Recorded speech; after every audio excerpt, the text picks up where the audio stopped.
नमस्कार, मैं रिया और आप देख रहे हैं डॉक्टर साहिब। आज हम बात करने वाले हैं कि कोरोना खत्म होने के बाद बच्चों और बूढ़ों पर मानसिक बीमारियों का क्या प्रकोप हुआ है, और इस विषय में हमारे साथ जानकारी साझा करने के लिए मौजूद है बिहार के जाने माने psychiatrist doctor Rajesh Kumar. Doctor Sahib IGIMS में हेड एंड प्रोफेसर है। तो डॉक्टर साहब, बहुत बहुत स्वागत है आपका हमारे चैनल में। Thank you. कोरोना ख़त्म हुआ है, अभी चल भी रहा है, थोड़े बहुत केसेस आ भी रहे हैं। ऐसे में ये बच्चों के मानसिक बीमारियों पर, बच्चों के मानसिक अवस्था पर या फिर बुज़ुर्गों की बात कर ली तो ये किस तरीके से अपना असर छोड़ा है। मैं चाहती हूँ कि आप अपनी राय इस पे कुछ साझा करें। देखिए, कोरोना को आई थिंक आए हुए 3 साल हो चुके हैं और 2019 नवंबर में एक केस चाइना में शुरू हुआ और फिर 2023 के हम जनवरी के अब ऑलमोस्ट एंड पे हैं। अगर हम कहें कि कोरोना ख़त्म हो गया तो शायद अभी ये थोड़ी सी जल्दबाजी होगी, क्योंकि हमें अभी भी अलर्ट रहने की आवश्यकता है। अब जहाँ तक बात है कि कोरोना का जो असर सिर्फ शारीरिक नहीं हुआ, मानसिक भी हुआ, और ये समाज के हर वर्ग पे इसका असर हुआ। लेकिन सबसे ज़्यादा जो असर हमने देखा as a expert globally also कि बच्चों पे और बूढ़ों पे, क्योंकि ये दोनों जो लोग थे, ये दोनों की अपनी अपनी जो ज़रूरतें हैं, जो फिज़िकल नीड्स हैं या इमोशनल नीड हैं, ये करीब करीब एक जैसी होती हैं। हुआ क्या कि जब कोरोना आया तो भाई स्कूल बंद हो गए, बाहर निकलना बंद हो गया, almost we were in captivity, lockdown में चले गए थे।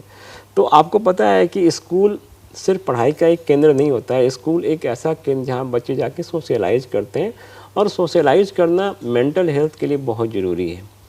तो अक्सर क्या हुआ कि बच्चे घर में रहने लगे, और अक्सर देखा गया था कि भाई पारिवारिक कलह भी बढ़ी थी कोरोना में। बच्चे की क्लासेज ऑनलाइन हो रही थी, तो कहीं ना कहीं बहुत कारणों से पति पत्नी की जो खटपट थी, या परिवार में जैसे होता है कि भाई स्पेस नहीं मिल रहा था, हर आदमी को एक जगह चाहिए था, वो नहीं मिल रहा था, तो कहीं ना कहीं काफ़ी खटपट हो रही थी। और बच्चे के लिए वो ऑनलाइन एजुकेशन बिल्कुल नया था, तो they were not use to that. तो उनके मानसिक विकास पे काफ़ी असर पड़ा। एक तो प्लेग्राउंड छिन गया, स्कूल छिन गए, फिर वो पार्टी में जाना, फ्रेंड्स के यहाँ जाना या अपने रिलेटिव्स के यहाँ जाना, ये सब बिल्कुल बंद हो गया। सेम हुआ जो ओल्ड एज के लोग हैं। अब आपको पता है कि ओल्ड एज के लोग जो मोस्टली जो रिटायर्ड हैं, वो सुबह शाम पार्क में जाते हैं, बैठते हैं, सोशलाइज करते हैं, वो बंद हो गया।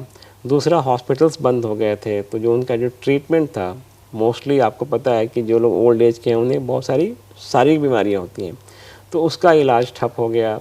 और कई लोगों ने कोरोना के दौरान अपने बहुत नियर एंड डियर वन को खोया, तो एक उसका भी था, क्योंकि जो सेकेंड वेव आया था अप्रैल 2021 में, तो उसमें काफ़ी सारे बच्चे अनाथ हुए, काफ़ी सारे माँ बाप ने अपने बच्चों को खोया। तो कुल मिला जुला के ये जो दो एज ग्रुप है, बच्चे और बूढ़े, ये दोनों सबसे ज़्यादा प्रभावित हुए, क्योंकि एक को स्कूल और प्लेग्राउंड छिन गए, दूसरों के लिए भी एक जैसा जो सोशल की लीजर एक्टिविटी वो बंद हो गई।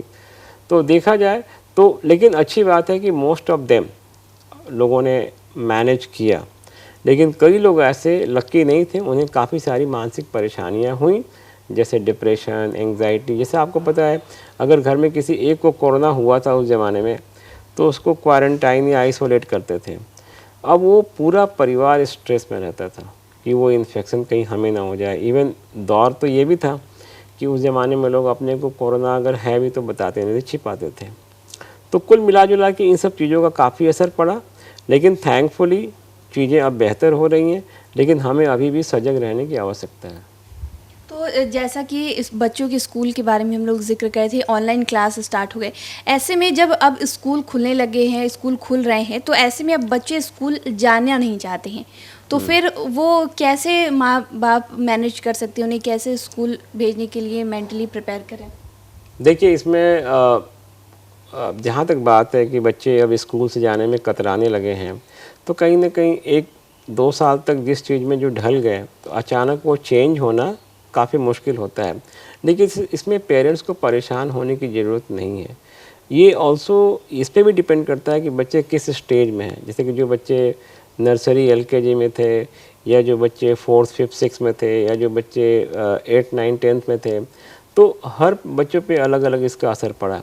लेकिन अक्सर जो बच्चे जो नहीं जाना चाहते थे, शायद उनके अंदर पहले भी एक स्कूल जाने की एक एंजाइटी होती थी, एक डर होता था। लेकिन हमें धीरे-धीरे, क्योंकि कहीं न कहीं बच्चे को स्कूल ले जाके या स्कूल के टीचर से बात करके या उनका साइकोलॉजिकल इवैल्यूएशन करा के हम ये तय कर सकते हैं, कहीं ऐसा तो नहीं कि वो बच्चे कोई साइकोलॉजिकल इशू से पीड़ित हों। अदरवाइज़ ये चीज़ें अपने आप भी कई बार ठीक हो जाती हैं। तो शुक्रिया डॉक्टर साहब, जो आपने जानकारी दी है उसके लिए बहुत बहुत शुक्रिया। धन्यवाद। तो आप डॉक्टर राजेश कुमार को सुन रहे थे, जिन्होंने इतनी सारी जानकारी हमारे साथ साझा की। आप इस विषय में क्या सोचते हैं हमें कमेंट कर ज़रूर बताएं। चैनल को सब्सक्राइब करें, फेसबुक पेज को लाइक करें। साथ ही डॉक्टर साहब से आपके क्या सवाल हैं हमें कमेंट कर या मेल के माध्यम से भेज सकते हैं। वीडियो देखने के लिए आपका शुक्रिया।